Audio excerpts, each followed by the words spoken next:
எப்படி மருத்துவர் ஆனார்? பழைய சர்டிஃபிகேட்டில் இவர் படிக்கிறார். தாலி எடுத்து வைக்கணும், காதில் கையில் தான் கைட்டி வச்சுட்டு தான் போனோங்க. டவுன் ஸ்ட்ரீம் அளவுக்கு போய் விமர்சிக்கிறீங்களே. உனக்கு ரொம்ப தெரியுமா? உன்னை தொலைச்சிருவேன். எந்த ஈனப்பிறவிக்கும் இழிப்பிறவிக்கும் நான் பதில் சொல்ல வேண்டிய அவசியம் இல்லை. மாறி மாறி கேள்வி கேட்டால் மர வெட்டினப்போ ஒன்றை வெட்ட சொல்லுவேன். வன்னியர் சங்கத்துக்கு ராமதாஸ் ஒன்று நிறுவனர் கிடையாது. ராமதாஸ் அவர்கள் அப்போ வந்து 2 ரூபாய்க்கு வைத்தியம் பார்த்தவர். அப்போவே அவர் 2 ரூபாய் வாங்குறவர். அவர் காஸ்ட்லி வைத்தியர் தான். 10,000 ரூபாய் வாங்கிட்டு ஓடின பையன். இதுவரை வன்னியர்களுக்காக என்றைக்காவது பேசியிருக்கிறாரா? இந்த குடும்பம் வந்து பல லட்சம் கோடி வந்து வச்சிருக்காங்க அப்படின்னு சொல்லி நீங்க ஒரு பெரிய குற்றச்சாட்டை வச்சிருக்கீங்க. அதெல்லாம் ஆதாரம் இதா இருக்கா? நீங்க வாட் 19 அப்படி பேசல. 19 ஆதாரம் இருக்கு தான் பேசினேன். 1600 கோடி ஒரே ஒரு ஆள் வீட்டிலங்க. இந்த ஆட்சியை நான் டிஸ்மிஸ் செய்கிறேன், நீங்கள் பெட்டிஷன் போடுங்கன்னு தான் என்ன கேட்டாங்க. இவர் சரத்குமார் என்ன போனார், இங்கே வந்து வன்னியருங்கெல்லாம் வந்து வேலை செய்வாங்களா, நாம் விட்டுட்டு வேடிக்கை பார்க்க முடியுமா? இவங்க இந்த அரசியல் கட்சி நடத்துறதுக்கு அடிப்படை அறிவு கொஞ்சம் கூட இல்லை. ராமதாஸனுடைய பையன் அன்புமணி வந்து இவ்வளோ கோடி கொள்ளடிக்கிறாங்க. அன்புமணி மேலே இருக்கின்ற வழக்குகள் என்ஃபோர்ஸ்மெண்ட்டுக்கு வந்தால் உள்ளதா திகார் தான். ராமதாசன் வந்து மற்ற சமூக நீதி அதெல்லாம் சொல்லுவான். என்னை பொறுத்தவரை ஒரு ரவுடி தான். எவ்வளோ சொத்து மதிப்பு சார்? அவங்க 2 லட்சம் கோடிக்கு மேலே இருக்குது சார். யாருக்கு? ராமதாஸுக்கு. நீங்கள் கேட்டிங்கன்னா அந்த லிஸ்ட்டு கொடுக்குறேன். சிவி சண்முகம் வந்து அவர் வீட்டில் போய் அவரை அடிக்க போகிறீங்க. அவர் அடித்த உடனே அவர் கொஞ்சம் குள்ளமாக இருக்கோ, காருக்கு அடியில் பூந்துக்கிட்டார். இப்போ 500 கோடி சிவி சண்முகம் கொடுத்தாருல, அது அவங்க கையில் தான் இருக்குது. கொலை செய்கிற, ஏவி விடுற கூட்டத்துக்கு ராமதாஸ் தான் தலைவர். யாரை ஒன்றாலும் கூலிப்பட வச்சு அடிக்கிறது தயங்காத ஆள். ராமதாஸ் கல்வி அறக்கட்டளைன்னு சொல்லி ஏமாத்துறோன்னா 420 சொல்கிறதா? இந்த ஃப்ராடை எங்கே போய் சொல்கிறது?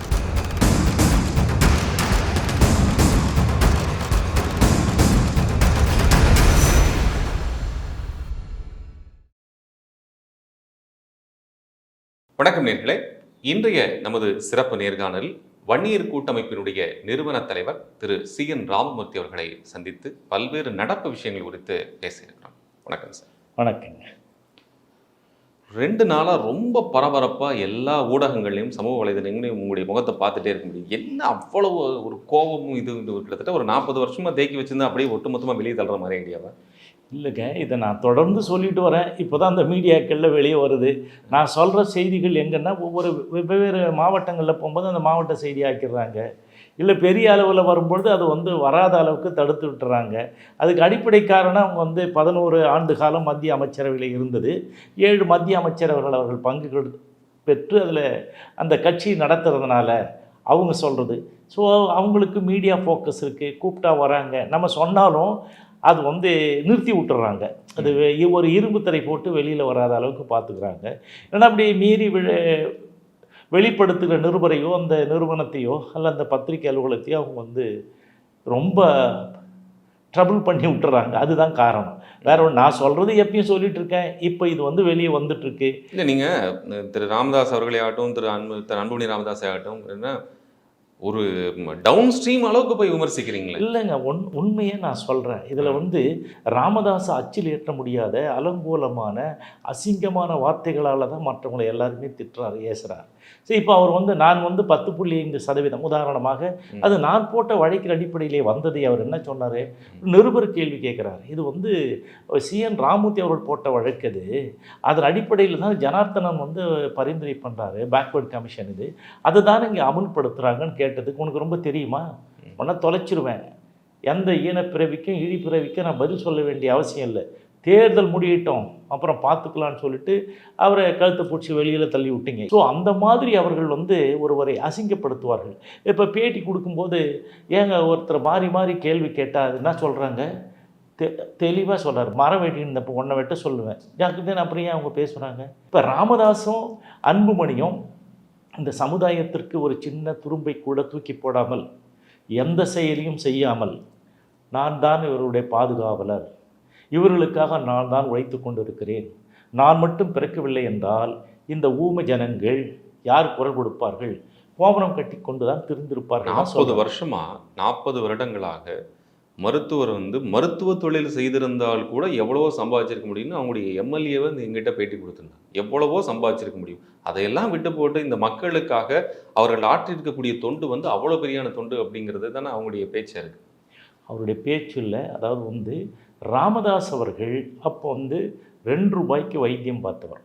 2 ரூபாய் என்பது என்ன என்று சொன்னால், அந்த காலத்தில் விவசாய கூலி ஆண் கூலி வந்து 1 ரூபாய் ஒரு நாளைக்கு, பெண் கூலி வந்து 10 தான் சம்பளம் தருவாங்க.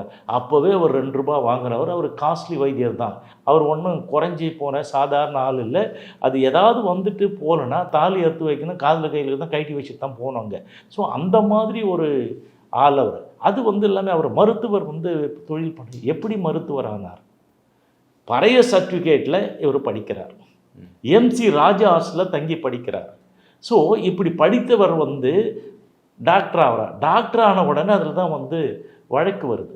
அதில் வந்து பூபதி என்றவர் என்ன பண்ணுறாரு, இவன் வந்து வேறு ஜாதிக்காரன் வந்து இப்படி பண்ணுறானே அப்படின்னு சொல்லிட்டு அவரு தான் வந்து அதை முன்னெடுத்து ராமதாஸ் மேலே 1 நபர் கமிஷன் வந்து வைக்கிறாங்க. அப்போ வந்து அவர் வந்து இவர் பழைய சர்டிஃபிகேட்டில் படித்தது உண்மை அப்படின்னு சொன்ன உடனே அவருக்கான மருத்துவ அங்கீகாரம் இருக்கிறது அல்லவா, உரிமை லைசன்ஸ், அதை கேன்சல் பண்ணுறாங்க. 3ஆவதாக அவருக்கு வந்து ஃபைன் போடுறாங்க, பீனலைஸ் பண்ணுறாங்க. அவர் வந்து இம்ப்ரிசன்மெண்ட் பண்ணலையே தவிர அதுக்கெல்லாம் எழுதி கொடுத்துட்டு தப்பிச்சு போனார். அதுக்கப்புறம் ஒரு ப்ராக்டிஸே பண்ணலை. அப்படி ப்ராக்டிஸ் பண்ணாதவர் எப்படி வந்து இன்னொருத்ததில் பண்ணவர் எங்கே துட்டு சம்பாரிச்சிருக்க முடியும்?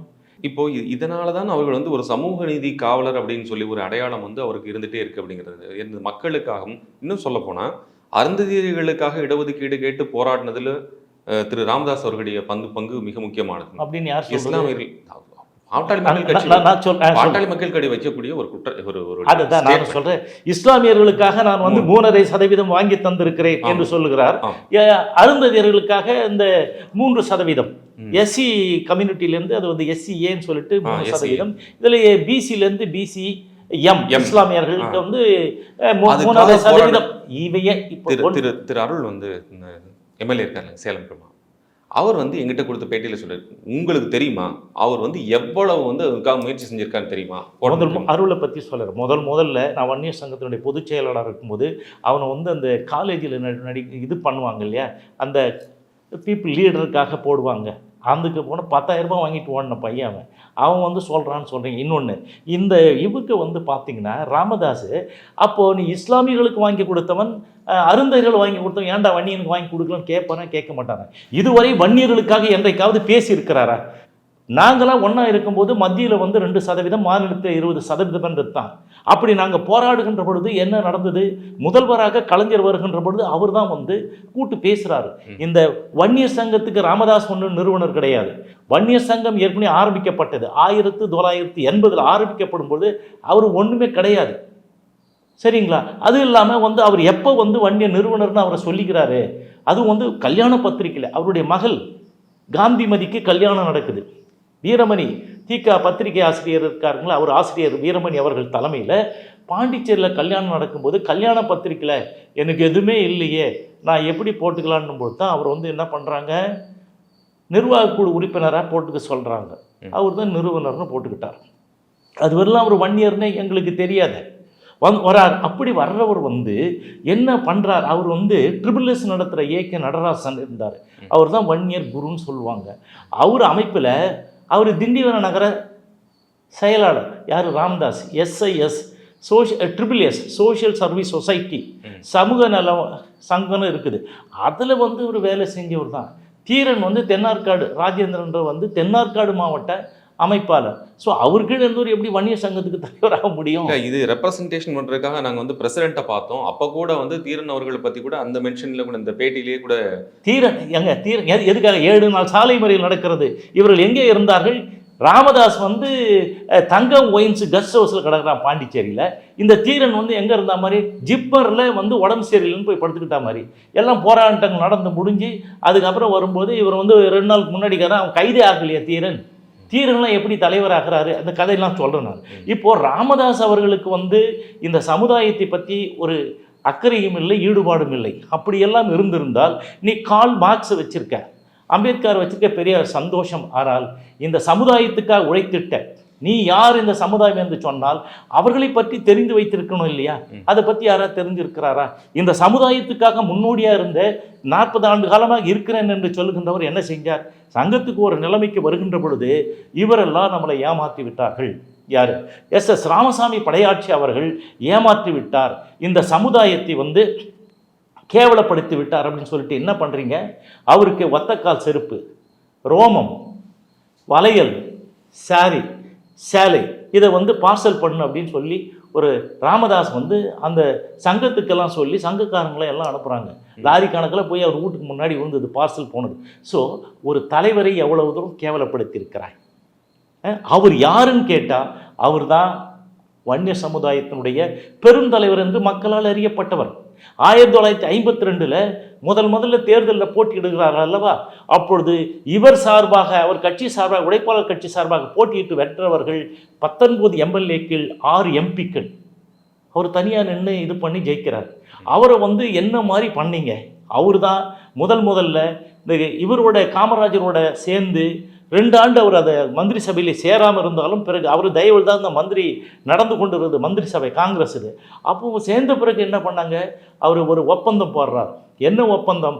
ஓராசிரியர் பள்ளி, ஒரு ஆசிரியர், ஒரே ஒரு ஆசிரியரை வச்சு கோயில்லையோ இல்லை ஏதாவது ஒரு வீட்டு திண்ணையிலையோ நடத்தலாம் அப்படின்னு சொல்லிட்டு அவர் கொண்டு வந்ததோடு மட்டுமல்லாமல் மத்திய உணவு திட்டத்தை அமல்படுத்த வேண்டும் மாணவர்களுக்கு என்று சொல்லி ஒப்பந்தம் போட்டுட்டு போய் தான் அதை செயல்படுத்தினார்கள். அது பேர் வேறு யாருக்கு போனாலும் உண்மை அதுதான். இன்றைக்கும் ரெக்கார்டில் எடுத்து பார்த்துக்கலாம். அப்படிப்பட்ட தலைவரை நீங்கள் இழிவாக பேசினீர்கள், அவரை அசிங்கப்படுத்தினீர்கள். சரி, அடுத்தது நமக்கு இவர் தென்னார்காடு, வடார்காடு மாவட்டத்திலேருந்து மாணிக்கவேல் நாயகர். அவர் மாணிக்கவேல் நாயகர் என்ன பண்ணார்?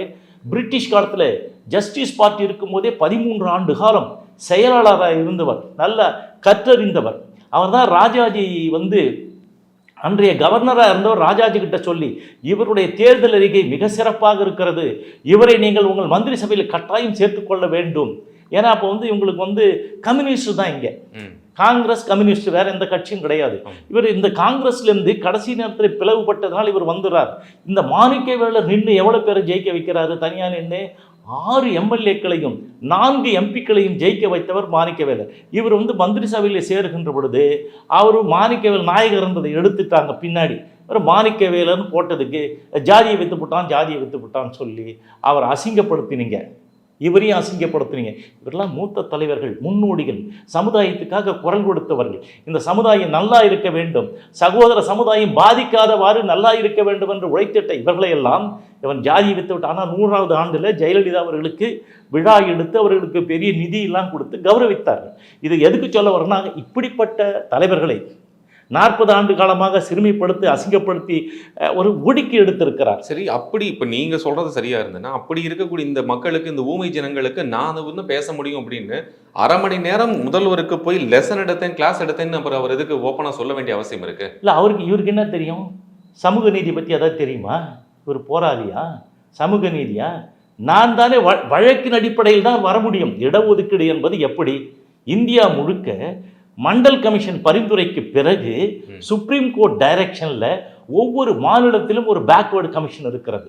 இந்த பேக்வேர்டு கமிஷன் யூனியன் டெரிட்டரிக்கும் இருக்கிறது. இன்றைக்கு 28 மாநிலங்கள் இருக்குது, 8 யூனியன் டெரிட்டரியில் இருக்குது. இவர்கள் தான் இடஒதுக்கீட்டை ஆல்டர் பண்ணக்கூடிய அதிகாரம் படைத்தவர்கள். இவங்க சொன்னாதான் மாநில அரசு செய்ய முடியும்.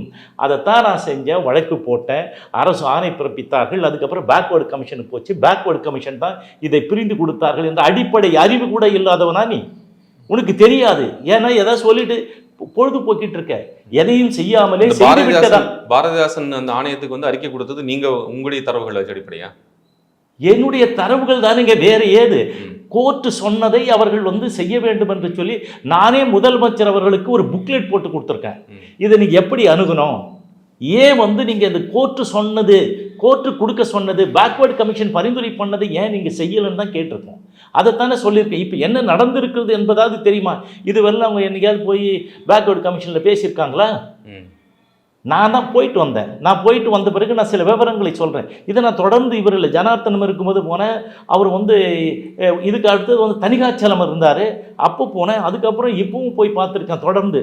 அரசியல் இதில் நீங்கள் பார்த்தீங்கன்னா பேக்வேர்ட் செக்ரட்டரி இருக்கிறார் இல்லைங்களா, அவரையும் பார்த்துருக்கேன். அப்போ இவர் வந்து அதை இந்த மாதிரி ஒவ்வொருத்தரையும் பார்த்தது யார், இதற்கான வேலைகளை செய்தது யார்? நான் தான். எல்லாம் தான் அரசாங்கம் எனக்கு தான் கடிதம் கொடுத்துருக்கு, நான் தான் அரசாங்கத்துக்கு பதில் இருக்கிறேன், நான் தான் வழக்கு தொடுத்திருக்கேன், அனைத்து வழக்குகளும் என் பேரில் தான் இருக்கிறது.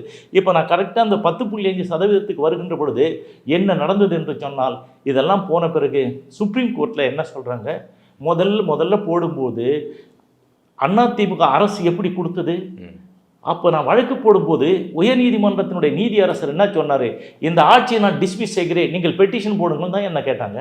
இது ஓப்பன் கோர்ட்டில் நடந்தது. சரி, இவங்களை வந்து இந்த ஜெயலலிதா மற்றவர்கள்லாம் வந்து உடல்நிலை சரியில்லாமல் போச்சு. அதுக்கு அடுத்தது என்ன நடந்தது என்று சொன்னால், கவுல் அவர்கள் சீஃப் ஜட்ஜாக இருக்கும் பொழுது அவர் சொல்கிறாரு, ஃபைனல் ஆர்டர் போட்டு 15 நாளில் இவங்களுக்கு வந்து இதை தீர்த்து வைக்கணும்னு சொல்கிறாங்க. அதுக்கு தான் அவங்க ஜெயிலு பெயிலு எல்லாம் போயிட்டாங்க ஜெயலலிதா. அதுக்கப்புறம் வர முடியலையே, நாமும் கொஞ்சம் தாமதப்படுத்த வேண்டியது. ஏன்னா அரசியலில் அவங்க சொல்லித்தான் நம்ம செய்ய வேண்டியது இருக்குது. அதுக்கப்புறம் நாங்கள் வந்து February 2 என்ன பண்ணுறோம், எல்லாருக்கும் நோட்டீஸ் கொடுக்குறோம், கண்டெம்ட் ஆஃப் கோர்ட் போயிட்டோம். இது வந்து செய்யலை, நீங்கள் செய்யணும் அப்படின்னு சொன்ன உடனே கோர்ட்டுக்கு போன உடனே இவங்க என்ன பண்ணிட்டாங்க, எல்லாருக்கும் நோட்டீஸ் சர்வ் ஆகிடுது.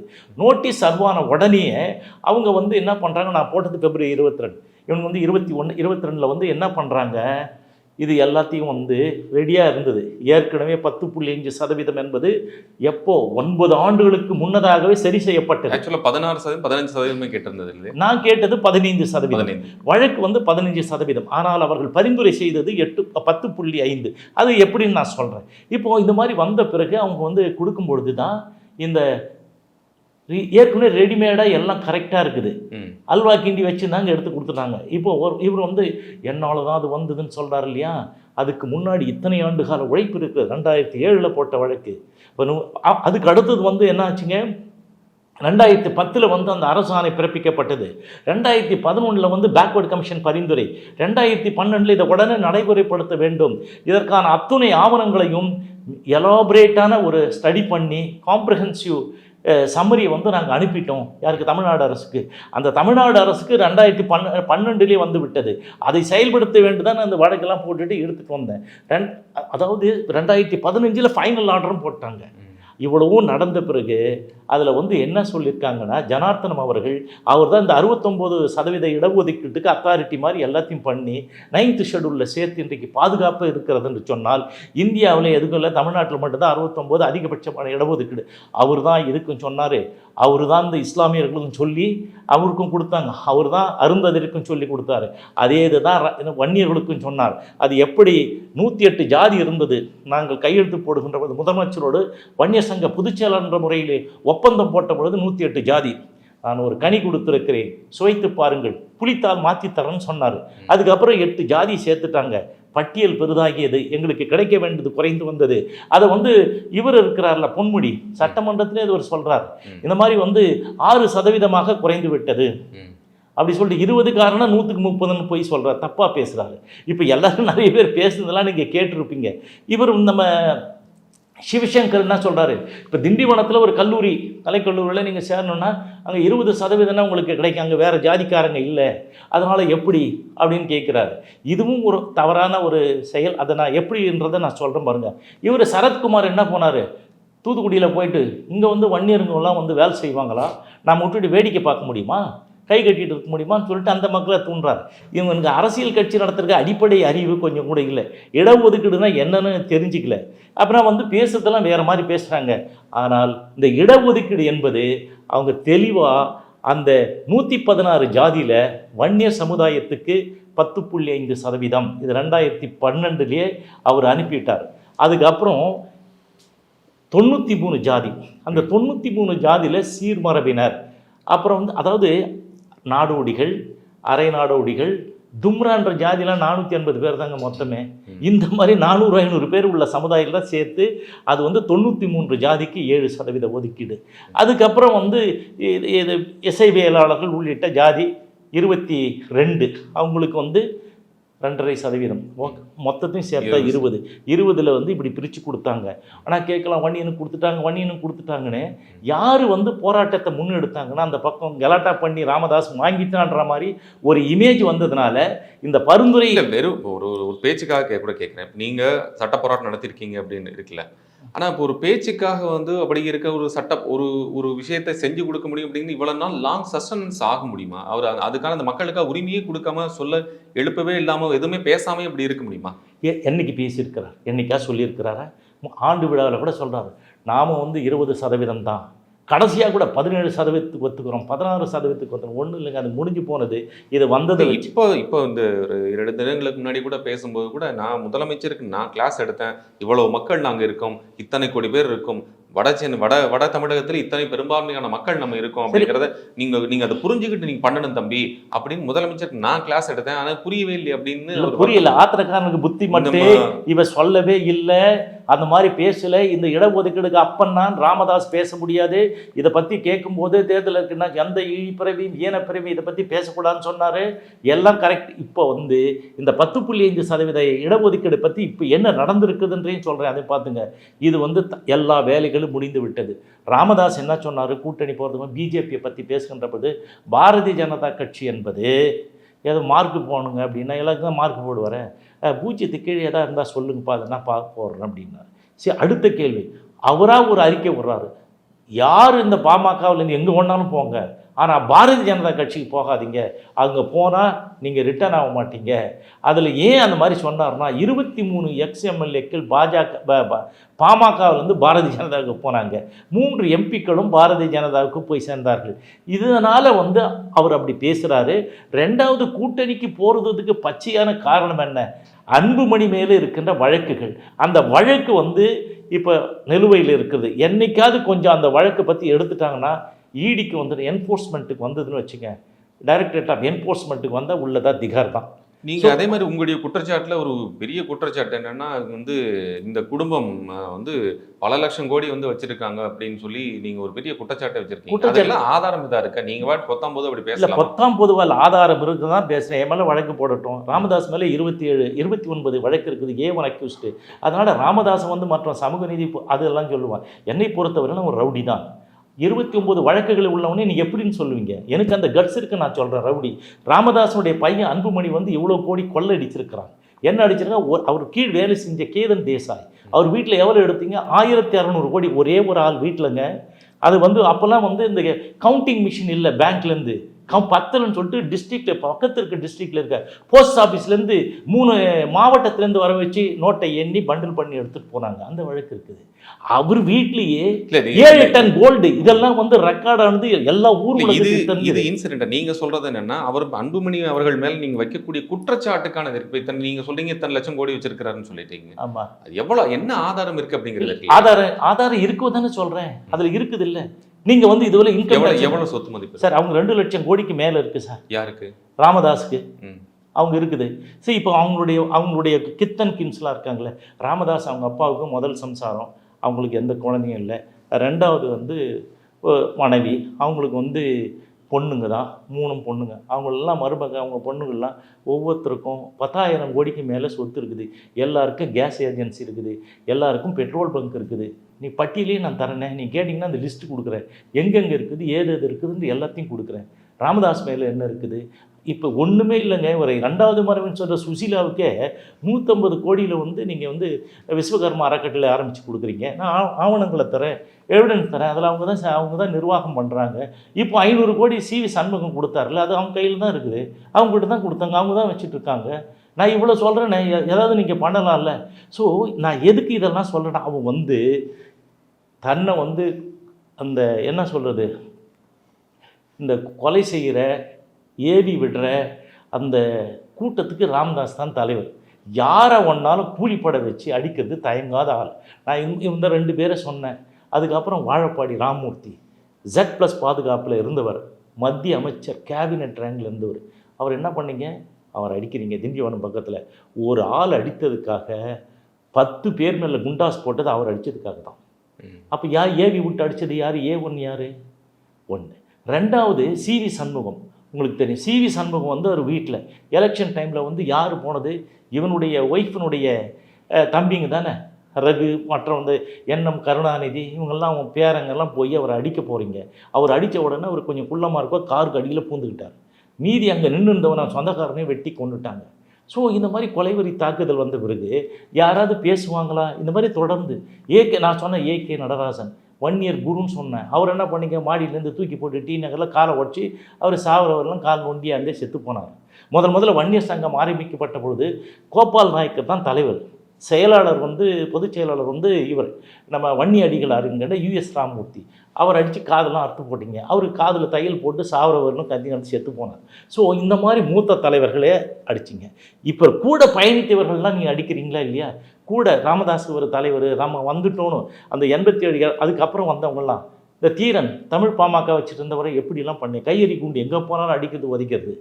அவர் என்ன போனார், இப்போ எங்கே போனார்? அதே மாதிரி இந்த அருள்மொழி, பூத்த அருள்மொழி, அவர்லாம் நான் இருக்கும்போது ஒன்றிய செயலாளராக போட்டவங்க. ஏன்னு அதை சொல்லனா, அவர் கூட மாடுலாம் வாங்கின்னு போய் இவனை நம்புறதுக்கு அந்த எருமாட்டை நம்புறேன்னு சொல்லிட்டு சிதம்பரத்தில் ரோட்டில் பால் கறந்து விற்றாரு. இது சங்கத்துக்கு விவசாயிகள் சங்கம்னு வச்சுட்டு போனார். ஸோ தன்னோடு இருந்த அடுத்த கட்ட தலைவர்களையும் ஒழிச்சு கட்டியாச்சு, மூத்தவர்களும் ஒழிச்சு கட்டியாச்சு. இப்போ தான் இருக்கிறாங்க, வேறு யாருமே இல்லைன்றதான் எது வேணாலும் பேசுறது, எடுத்தங்கவுத்தன்னு பேசுறது. இவ்வளோ சொத்து இருக்குதுங்க, ஊர் முழுக்க உலகம் முழுக்க இருந்த வன்னியர்கிட்ட நீங்கள் கேட்டீங்க. என்ன கேட்டீங்க? நான் இது மாதிரி வன்னியர் கல்வி கோயில், வன்னியர் அறக்கட்டளை ஆரம்பிக்கிறோம், இது வன்னியர் கல்வி கோயில், இதுக்கு நீங்கள்லாம் நிதி உதவி பண்ணணும் சொல்லிட்டு ராமதாஸ் கைப்பட எழுதி எல்லாருக்கும் கொடுத்த நோட்டீஸ் இது. இந்த நோட்டீஸின் அடிப்படையில் உலகத்தில் இருக்கிற எல்லா வன்னியர்களும் அவருக்கு பணம் கொடுத்தாங்க. அந்த கோயிலில் செங்கல்லா, சிமெண்ட்டா, கம்பியா எல்லாம் கொடுத்தாங்க. சில பேர் வேலை செஞ்சுட்டு போனவனும் இருக்கிறான். இது நம்ம குழந்தைங்கள் படிக்கிறதுக்காக இது உள்ளது, உலகத்தில் இருக்க எல்லா வன்னியர்களும் உதவி பண்ணுங்கன்னு கேட்டு பண்ணீங்க. பண்ண உடனே என்ன பண்ணீங்க?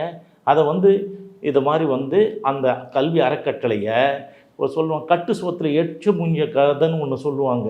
அது எப்படின்னு கேட்டிங்கன்னா, 4 பேர் சாப்பிட்றதுக்காக எல்லாம் பணம் கட்டிட்டு பயணிக்கின்ற பொழுது அதில் அந்த மூட்டையை அவுத்த உடனே எச்ச துப்பிட்டு எல்லா சோறையும் அணுக்குன்ற மாதிரி முதல்ல இது வன்னியர் கல்வி அறக்கட்டளை. இப்போ ராமதாஸ் அதை என்ன பண்ணிட்டாரு, ராமதாஸ் கல்வி அறக்கட்டளைன்னு சொல்லி ஏமாத்துறோன்னா 420ன்னு சொல்கிறதா இந்த ஃப்ராடை எங்கே போய் சொல்கிறது? இது எல்லா மக்களுக்கும் தெரியுது. அவனா இந்த ஊமை ஜனங்களுக்கு இது தெரியலையா? அது ஏன் கேட்கல? அது கேட்டு அவங்க என்ன, சரி நீ இது மாதிரி பண்ணிய, அது செத்து போன 25 தியாகிகளுக்கு ஏதாவது உதவி பண்ணியா? சமூக நீதி யாருக்குமே இல்லையா? 25 பேர் கொடுத்து ஒரு கலைஞர் தானே. நாங்களாம் போய் கேட்கும்போது கலைஞர் தான் சொன்னார், அவர் நாங்கள் நிதி கேட்டோம் உங்களுக்கு, அப்போலாம் 25,000 ரூபாய் தான் நிதியே, அதுக்கு மேலே கிடையாது. 89 அவர் நாங்கள் சொன்னோம் இந்த மாதிரி மற்றவங்களாம் கொடுத்துருக்காங்க, அந்த நிதியெலாம் நீங்கள் சரி பண்ணி கொடுக்கணும்னு சொன்ன போது தான் அவர் 3 லட்ச ரூபா அப்போ வருதுங்கன்னு சொல்லிட்டு 3 லட்ச ரூபா கொடுத்தார். அதே மாதிரி பென்ஷன் இன்றைக்கு 3000 ரூபாய் வாங்குறாங்க, அது அவர் தான் கொடுத்தார் எல்லாருக்கும். இது அதனால தான் ஒருவேளை திரு அன்புமணி அவர்கள் சொல்லுகின்ற போது கருணாநிதி அவர்கள் இருந்தால் இதை செஞ்சு கொடுத்துருப்பாரு, உங்களுக்கு செய்யறதுக்கு மனசு இல்லை. இவ கேட்டானா ராமதாஸ் அன்புமணி என்றைக்காவது இந்த தியாகிகளுக்காக பேசி இருக்கிறாரா? இல்லை கலைஞரிடம் போய் பேசி இருக்கிறாரா? இந்த 5 பேரை குண்டாசில் போட்டாங்க. நான் தானே நடைபயணம் வந்தேன், வேலூர்ல நடைபயணம் அன்றைக்கு பிசி அலெக்சாண்டர்லாம் இருந்தாரு. அவர் தானே சொல்றாரு இந்த பொது சொத்து வாரியத்தெல்லாம் உருவாக்குவதற்கு அவர் அடிப்படை காரணம்.